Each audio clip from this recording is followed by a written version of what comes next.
merci d'être là avec nous ce matin. On est flattés, parce que vous savez, le lundi, on lance des invitations à des personnalités, à des journalistes, à des acteurs, des comédiens. Donc, le constat, c'est qu'on peut pratiquer des injections ou voire plus des opérations à tout âge. À tout âge, il n'y a pas de limite d'âge, tout simplement parce que la technique est beaucoup plus soft désormais. Et puis surtout, il faut savoir qu'en médecine esthétique, rien à voir avec la chirurgie esthétique, c'est de l'anesthésie locale comme si on allait chez le dentiste. Donc à partir de là, à 70 ans, 75 ans, 80 ans, voire plus, on peut faire des gestes de médecine esthétique sans le moindre problème. Des peelings, des comblements, c'est vraiment là c'est tout ouvert. Et moi ce que je vous propose tout de suite, c'est de voir justement l'exemple d'une parce que c'est nouveau que les personnes d'un certain âge aient recours à cela. C'est une tendance, ils ont vu tellement d'émissions, tellement de magazines qui se sont dit pourquoi pas nous. Et bien justement on a suivi Danou, une jeune patiente de 75 ans qui suit régulièrement, va voir son dermato pour justement être plus fraîche. Elle dit ça comme ça, regardez.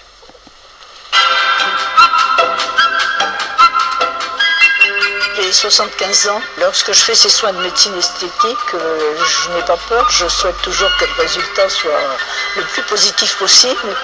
Je fais ça pour rester présentable. Je pense que c'est plus agréable d'avoir affaire à quelqu'un qui a un visage avenant et agréable.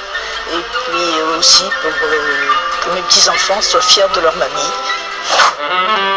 Qu'elle fasse ça, c'est non invasif, elle ne change pas complètement et ça lui permet vis-à-vis de son entourage de se sentir bien, de se sentir à l'aise, de rester présentable, fraîche. Et je trouve que c'est même un beau cadeau qu'elle nous fait. De plus en plus de personnes âgées nous consultent. Par contre, il faut tenir compte de leur âge, c'est-à-dire faire des techniques de dermatologie esthétique douces, légères et adaptées à leur type de problème. Donc comme chez le dentiste, on va faire deux petits points d'anesthésie. Voilà. Sur cette patiente de 75 ans, nous allons combiner différents actes. Elle a besoin d'améliorer les rides autour de la bouche, donc on va lui faire le contour de bouche avec de l'acide hyaluronique. On va lui améliorer le front avec de la toxine botulique.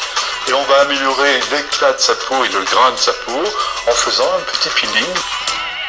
Ce que je ne veux pas, c'est des gestes traumatisants. Ce que je ne veux pas non plus, c'est changer complètement. Je veux juste maintenir une certaine forme de jeunesse. Alors, les personnes de cet âge-là ne supportent pas les effets secondaires, donc les traitements sont réduits à leur plus simple expression.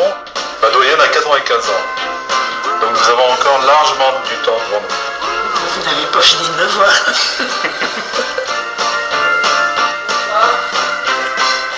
Une personne de cet âge-là ne supporte quoi?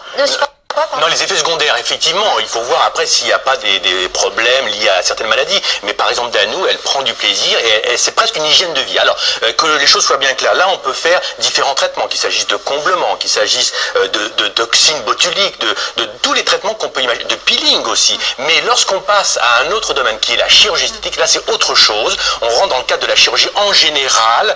On peut le faire, Sophie, vous hochez de la tête, mais on peut le faire. Mais il faut savoir, attention, parce qu'il y a l'anesthésie. Alors Danou, elle veut pas de chirurgie esthétique, parce qu'elle veut rester... Je trouve bien de cette démarche de vouloir rester fraîche, voilà, tout en gardant son visage, quoi. Exactement, c'est exactement ce qu'elle recherche, mais il y a certaines personnes qui se disent pourquoi pas la chirurgie esthétique à partir du moment où l'anesthésie est parfaitement contrôlée pour les personnes d'un certain âge. Et